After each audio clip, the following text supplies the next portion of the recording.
Hey y'all, it's Nina Lee.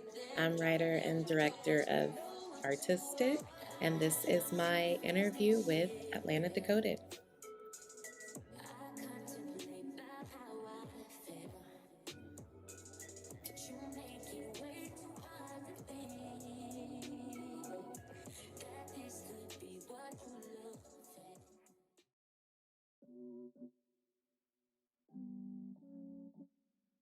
My upbringing is cool. I'm an only child, but I always have people like in and out of my house, family members. I got a lot of family here right now. So if you hear a little boy calling my name, it's my nephew. Um, yeah, it was cool. I always loved filmmaking even as like a little kid. So that was like a really big part of my upbringing was watching movies, writing movies, making like plays with my cousins, that type of thing.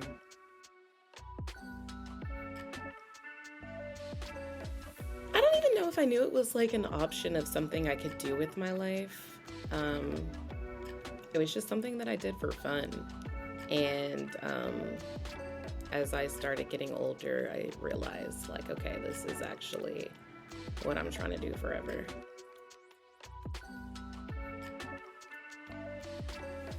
At Spelman, it wasn't as much of a thing. And actually, me and four other girls put together Spelman's like first student film festival.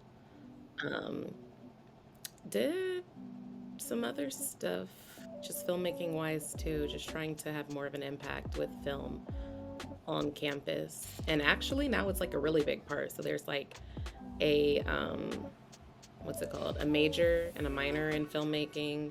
They're building some like multi-million dollar like filmmaking like studio there. So it's crazy in like 12 years how much it has changed. And I guess like the film community being such a presence in Atlanta has a lot to do with that as well.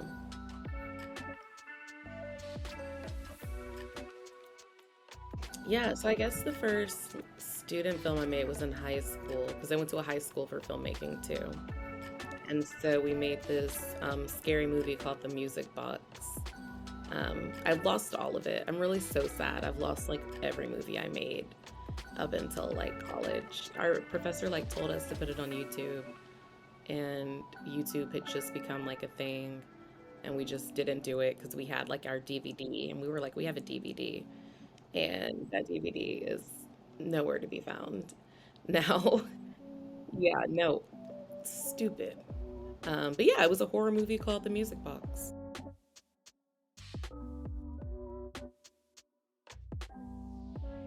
Yeah, I think I act in all my projects. I normally don't really have enough time to just pursue acting hardcore. And so to kind of just get that passion off, I act in everything that I write. I never do like leading stuff in anything, but I'm always like, I'm gonna be a sister or a cousin or something.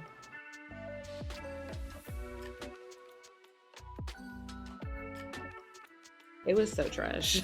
I don't even have like, a positive. I guess the positive was that I was able to get someone like Marshawn Lynch and like Lena read like all of my drafts to my script. And so they weren't working really. And so they were able to kind of dedicate time to like my little indie short film. So that's definitely the positive. But like actually filming, it was really hard. It was a lot of money, it was a lot of protocols. Yeah, it was hard.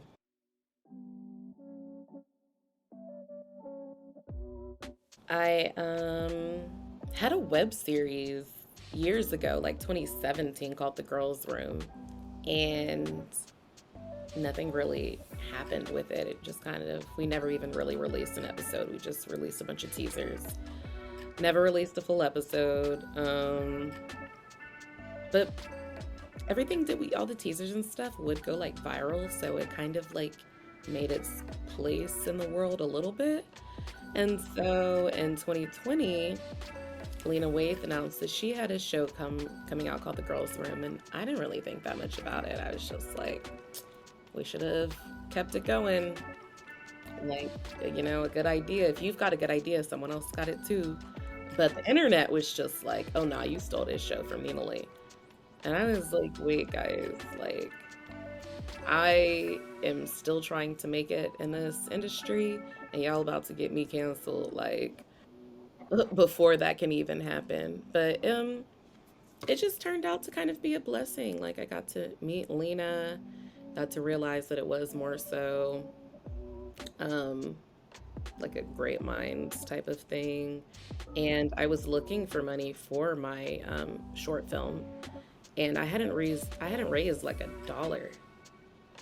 And so I wanted to shoot it in like, when did I want to shoot it? I wanted to shoot it January of 2020, but by December I hadn't raised $1. And so I had called the film off with everyone and just been like, it's not happening. And so fast forward to March when I met with her, I showed her like my deck and everything that I had for it. And she was just like, okay, cool. Well, I'll give you 50.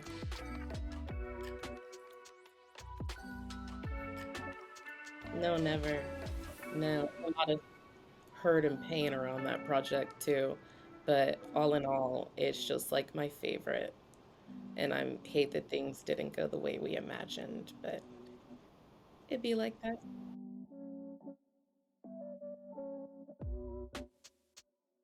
I came up with the idea. I was substitute teaching, and I was just actually kind of depressed. One, because I didn't like being a substitute teacher.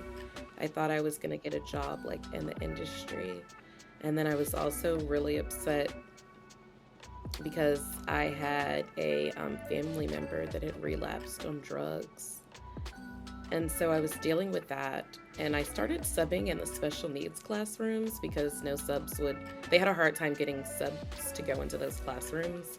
And I had nannied for like an autistic kid before. I nannied for another kid that had oppositional defiant disorder. My family had a foster child that had cerebral palsy. So special needs was just never anything that scared me or frightened me, or not even, or like me like pitying them. Like they were just people to me. So I was like, I'll come to these classrooms every day. And so that's what happened. And so a lot of my students, especially the more like vocal ones, when they found out that I was like a writer and director, one, they would always just say how famous I was. And they would tell everyone in the school how famous I was. And I was like, guys, I'm a substitute teacher. Like, I'm not famous. And they'd be like, no, Miss Lee, you so famous. And then, so they gave me a lot of like hope and encouragement. And one of them had told me how, like, could I write something for a kid like them, like a kid with special needs. And so I already knew I wanted to, I've always done funny stuff, but I kind of wanted to just try something serious because I was in this like not funny mood. And so I knew I wanted to do something around like my aunt and her relapsing, but I knew I never wanted to show like a Black woman on any type of drugs either. And so my story just all came together from there.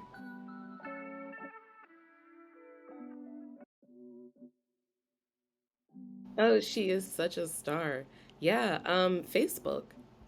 Well, really Twitter and Facebook. So I just put something out on Twitter. We had a casting director who was like looking in LA, looking in Atlanta for this teenage girl with Down syndrome. And we were just really kind of struggling. And so I put something out on Twitter, and someone DM'd me and said they were a part of like a Moms in the South Down syndrome mom group, something like that. And so she was like, could I share it in that? And I'm like, yeah, absolutely. And a couple of hours later, I had Taylor's headshots, and we did a table, not a table read. She did an audition, and she's the only one we ever got. And I was really kind of happy she was the only one I ever got because I don't know who could have been better than her. And I also would have hate to have to like let turn other kids down because I want them to know they're important. So it just made it like I was dreading having like 20 girls with Down syndrome auditioning for this role because I was like, I just don't want them to feel like this is their only shot, because as an actress, I deal with so much rejection and it hurts so badly. So it just worked out really well. She was the only one we ever got, and she was just so perfect. Never acted before. Went to her mom, I think, the week before and was like, I want to be an actress.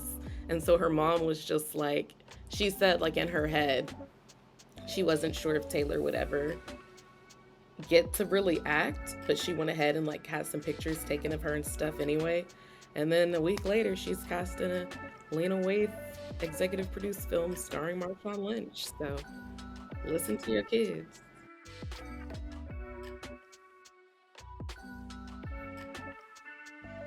I just, I thought he was really cool. And I'd seen him in commercials and I knew like who I wanted for this character. And I was like, I want him to have dreads and I want him to have like tattoos and gold teeth. But I don't know, have this sensitive side to him. And I remember not even telling anyone I wanted Marshawn Lynch. And I spoke to two separate people and they were like, it'd be so cool if you could get Marshawn Lynch. And I was just like, okay, cool, that's three of us. I'm gonna ask.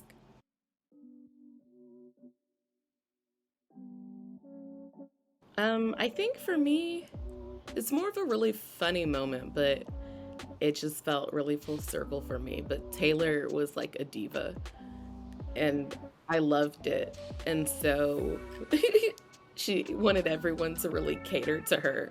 And she was just really professional. So, like, Marshawn didn't really know his lines. And so she would feed him his lines before every scene. And he would be like, thanks, Taylor. And then after we would cut, she would tell the audio guy, his name was Dave, she'd be like, Dave, I'm ready for my water.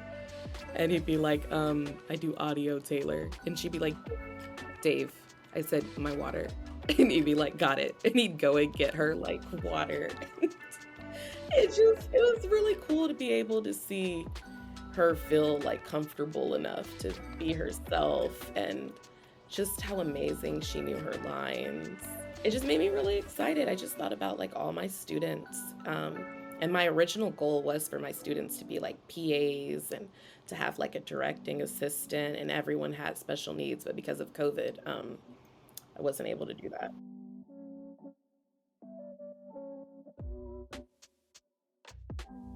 The reactions have been really, really great. I think I got my worst reactions at Atlanta Film Festival, which was like really surprising because it's like, damn, not in my home. All the other cities, everyone's like, oh, we love this so much. But not in Atlanta.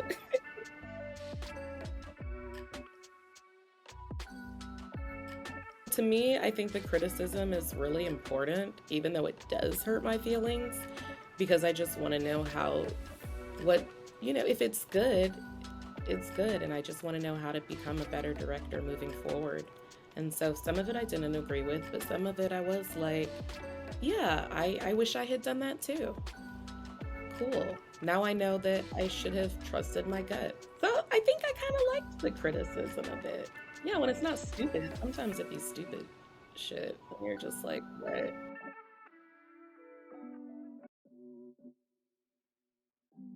For me, I never know if like the things that are happening to me are happening because they're just happening, or if they're happening to me because I'm black and also a woman.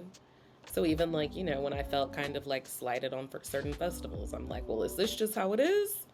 Or is this because I'm a black, woman? I already knew I wanted to tell the stories about black women. So if anything, it just affirmed why I need to tell these stories. But not just tell the stories, but make sure that I have people in the background helping me tell these stories as well. So having black women as, my script supervisor, as my AD, and all those type of roles.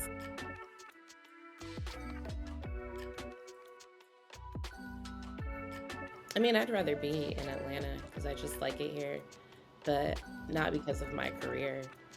I do think that, when it comes to directors and writing, like all of those jobs are still pretty much getting selected from LA talent, the LA talent pool. And then they come here with the director, the lead actors, and the writer, like already selected. And so now it's like, We're looking for PAs, we're looking for supporting characters, but like the really big things, it's still coming from LA. But I think that you don't have to just up and move to LA to make things happen. I think you focus on what is available to you in Atlanta, meet people, meet more people, and then if you want to go to LA, go. But if you also feel like you want to go to LA without doing any of that, I think you should do that too. I think you should do what feels right.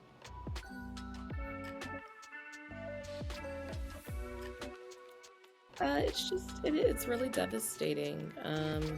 I was maybe, I think I might have been the first freelance person that Strong Black Lead hired. And I worked really hard along with my team to build it up to what it is. And so I just hope that they don't do away with that because it's just so important to bringing, I guess, eyes on black actors, directors, set designers across Netflix. Like we did a lot with making sure that people knew who they were, knew their faces. And so regardless of what happens, all I care about is that they keep that access to their talent.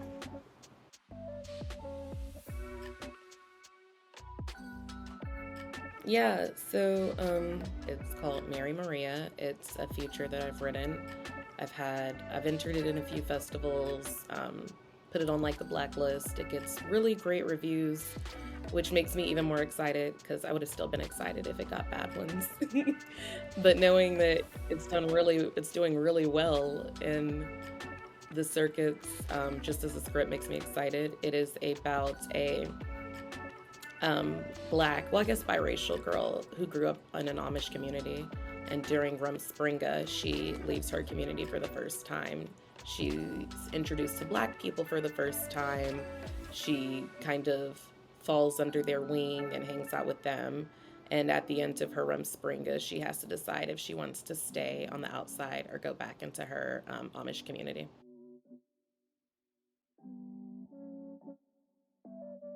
I don't even know. I used to get, my grandmother used to drive to Amish country in Tennessee and like buy jams and stuff like that. And I remember just seeing them and being like, wow, it'd be so not cool, but it would be really interesting to be Amish. And then I'd be like, well, I wonder if there are black people that are Amish. And I just always thought about it. So I was just like, well, I'm gonna write this story. And generally, I try to stick away from like biracial stories because I think biracial actors right now, there's a lot of space for them in Hollywood that's kind of denied to black women. But I just really like this story.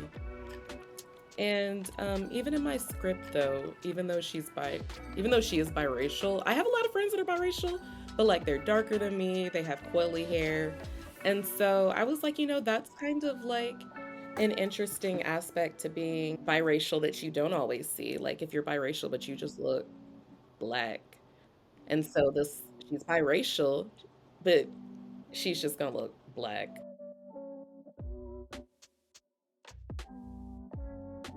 Yeah, it's been a really hard journey. I applied for a fellowship um earlier this week, and as I was writing my thing, I wrote about how I've known since I was a kid that like I only want to do filmmaking. And a lot of times, even with someone like Taylor, Taylor said, "Oh, I want to act." And a week later, she's in a movie with Marshawn Lynch. But that's not everyone's story. But growing up, I thought because I knew so well that that's what I wanted to do, I thought that my journey would be easy.